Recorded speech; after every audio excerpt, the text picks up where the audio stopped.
ప్రేక్షకులకు నమస్కారం అండి. మలబద్ధకం గురించి మనం తెలుసుకుందాం ఇప్పుడు. ఈ మలబద్ధకం అలాగే నేను గ్యాస్ట్రిక్ ప్రాబ్లమ్ మీద కూడా కొన్ని వీడియోలు చేశానండి. దీనికి దానికి లింక్ అనమాట. గ్యాస్ట్రిక్ ప్రాబ్లమ్ ఉన్న పేషెంట్‌లో 90% మలబద్ధకం ఉంటుందండి. 90% ఈ మలబద్ధకం ఉన్న పేషెంట్లు ఎవరైతే ఉన్నారో వాళ్ళకి 90% గ్యాస్ట్రిక్ ప్రాబ్లమ్ ఉంటుంది. ఈ 2 లింక్ అనమాట అండి ఇక్కడ. మలబద్ధకాన్ని పోగొట్టుకుంటా గ్యాస్ట్రిక్ ప్రాబ్లము 2 కనుక పోతే ఇంక మీకు పెర్మనెంట్ క్యూర్ అని మీరు అర్థం చేసుకోండి.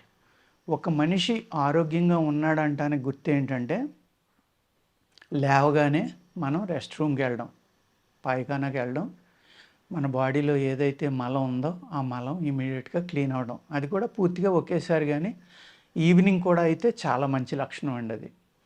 ఆరోగ్యకరమైన మనిషి లక్షణం ఏంటంటే 2 టైమ్స్ కనీసం మోషన్ అవ్వాలి. మనం ఏమనుకుంటామంటే చాలామంది మాకు 2, 3 సార్లు అయిపోతుంది సార్ అంటారు. మీరు చాలా ఆరోగ్యంగా ఉన్నారని నవ్వుతాను నేను. అదేంటండి అంటారు. 2 సార్లు అయితే చాలా మంచిది, 3 సార్లు అయితే ఇంకా మంచిది.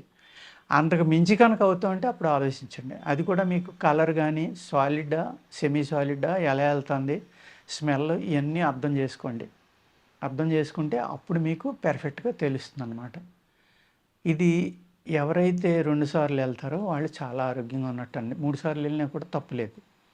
అంతే తప్ప ఒక్కసారి వెళ్తామండి మేము పూర్తిగా ఖాళీ అవ్వదు అన్న వాళ్ళకి డెఫినిట్‌గా ఫ్యూచర్‌లో గ్యాస్ట్రిక్ ప్రాబ్లమ్ రావడానికి అవకాశం ఉందండి. ఈ మలబద్ధకం వల్లే అనేక రకాల వ్యాధులు బయలుదేరుతాయన్నమాట. ఇవి ఏం చేస్తాయంటే మలబద్ధకం వల్ల ఎక్కువ మన శరీరంలో నిలవుండిపోవడం వల్ల ఏమవుతుందంటే రకరకాల బ్యాక్టీరియా అక్కడ పుడతా ఉంది, క్రిములు గాని. అయి బ్లడ్‌లో కలిసినాయి అనుకోండి సోరియాసిస్ కింద వస్తుంది. గ్యాస్ట్రిక్ ప్రాబ్లము, రిఫ్లెక్స్ ఇవన్నీ కూడా ఈ మలబద్ధకం వల్ల వచ్చే వ్యాధులండి. ఒక మనిషి ఎప్పుడైతే పూర్తిగా ఈ మలబద్ధకం అనే దాని నుంచి బయటపడలేదో స్టమక్‌లో హీట్ పెరిగిపోతా ఉంది. ఈ హీట్ ఏం చేస్తుంది, ఇది వెళ్ళి మన బ్రెయిన్‌కి పట్టుకుంటుంది. అక్కడి నుంచి ఇరిటేషను, కోపం, బీపీ ఆటోమేటిక్‌గా బీపీ పెరుగుతుంది ఇవన్నీ రావడం వల్ల. అందుకేంటంటే ఒక ఆరోగ్యకరమైన మనిషి యొక్క లక్షణం ఏంటంటే 2 సార్లు లేదా 3 సార్లు మనకి రెస్ట్ రూమ్‌కి వెళ్ళడం అనేది ఆరోగ్యకరమైన మనిషి యొక్క లక్షణం అండి. పూర్వం మనకి ఆముదం అనేది ఇచ్చేవారు సీజన్ మారినప్పుడు. అదేవిధంగా ఎప్పుడైనా మలబద్ధకం ఉందంటే కొద్దిగా ఆముదం, ఒక స్పూన్ ఆముదం ఇచ్చారనుకోండి జాడించి అయిపోయేది. శుభ్రంగా స్టమక్ క్లీన్ అయిపోయేది. ఈ ఆముదం అనేది ఎంత అద్భుతం అంటే మీకు antibacterial, antiviral, antifungal ఇన్నాట్లి వల్ల ఏం చేసేదంటే అది మన పొట్టలో ఏయైతే మలబద్ధకం కలిగించే క్రిములు ఉన్నాయో అవన్నీ క్లీన్ చేసేసాయి. కంప్లీట్ చంపేసి బయటకు పంపేసేది. ఇప్పుడు మనం అనేక హెల్త్ రిసార్ట్స్ ఉన్నాయండి. అక్కడ మనం జాయిన్ అయ్యామనుకోండి, వాళ్ళు ఫస్ట్‌ని కోలాన్ థెరపీ చేస్తున్నారు. కోలాన్ థెరపీ చేసినప్పుడు ఏం చేస్తారంటే ఒక పైప్ ద్వారా లోపలికి వాటర్ పంపించి ఒక పైప్ ద్వారా బయటకు తీసుకొచ్చేస్తారు. ఆ పంపిన మెడిసిన్ వాటర్ తోటి పాటు బయటకు వచ్చేస్తుంది. అలాగ మీరు ఒక మంత్‌లో 1, 2 సార్లు చేయించుకునేవాడికి ఆటోమేటిక్‌గా 5 కిలోస్ తగ్గుతున్నారు. 2-5 కిలోస్ తగ్గినోళ్ళు కూడా ఉంటారు ఫస్ట్ ట్రీట్మెంట్‌లోనే. దాని అర్థం ఏంటంటే మీకు అర్థమైందా? నాకు మోషన్ చాలా బాగా అవుతుందండి రోజు వెళ్ళిపోతానంటారు. కానీ మరి కోలాన్ థెరపీ చేసినప్పుడు 2-5 కిలోలు ఎలా తగ్గుతున్నారు మీరు 2 రోజుల్లోనే? అంటే 2-5 కిలోల టాక్సిన్‌ని ఈ మలాన్ని మీ పేగులకు అంటుకుపోయి దాచి ఉంచారన్నమాట మీరు. కానీ మీరు ఏమనుకుంటున్నారు? నేను రోజు బాగానే వెళ్ళిపోతున్నాను కాబట్టి నా పొట్ట శుద్ధంగానే ఉందనుకుంటారు. మీకు మీ స్టమక్ క్లీన్ అయింది, మీ గ్యాస్ట్రిక్ ప్రాబ్లం లేదు, డీటాక్స్ అయింది, పూర్తిగా పేగులు బాగున్నాయి అనుకుంటే ఒకటే గుర్తండి. కుండలో నీళ్లు తాగారనుకోండి, బాగా కూలింగ్ తాగే వాళ్ళకి తెలియకపోవచ్చు. మామూలు వాళ్ళు కనుక ఫ్రిడ్జ్ వాటర్ ఎక్కువ వాడినోళ్ళు మీరు తాగుతూ ఉంటే ఆ నీరు ఎక్కడికి వెళ్ళిందో మీకు ఆ కూలింగ్ అనేది, ఆ స్పర్శ అనేది తెలుస్తుంది మీకు పూర్తిగా పొట్టలోకి వెళ్ళేదాకా. ఎప్పుడైతే మీకు ఆ సెన్స్ వచ్చిందో, స్పర్శ అనేది మీ పేగులకు వచ్చిందో నీళ్లు తాగినప్పుడు, అప్పుడు మీ పేగులు శుభ్రంగా ఉన్నట్టండి. కోలాన్ థెరపీ అయ్యాక మీరు తాగి చూడండి, మీకు తెలిసిపోతుంది. అదేవిధంగా యోగాలో ఏం చేస్తారంటే బాగా సీనియర్ మాస్టర్స్ స్టమక్ క్లీన్ చేయడానికి ఉప్పు నీళ్ళు తాగించి వామిటింగ్ చేయించడం, అలాగే క్లాత్ నెయ్యిలో ముంచి మింగించి దాన్ని కిందకి దౌతి క్రియ అంటారు, అలాంటివి చేయించడం చేస్తారు.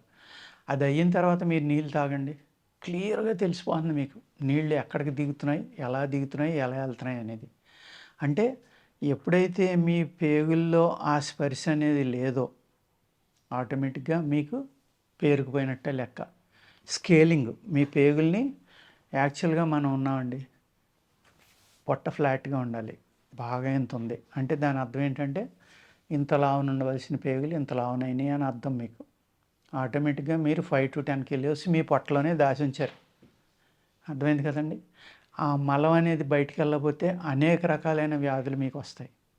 అందుకే ఏం చేయాలంటే ఆముదం తాగుతారో, ఎనిమా చేయించుకుంటారో, ఇంకోటి చేస్తారో తెలియదు.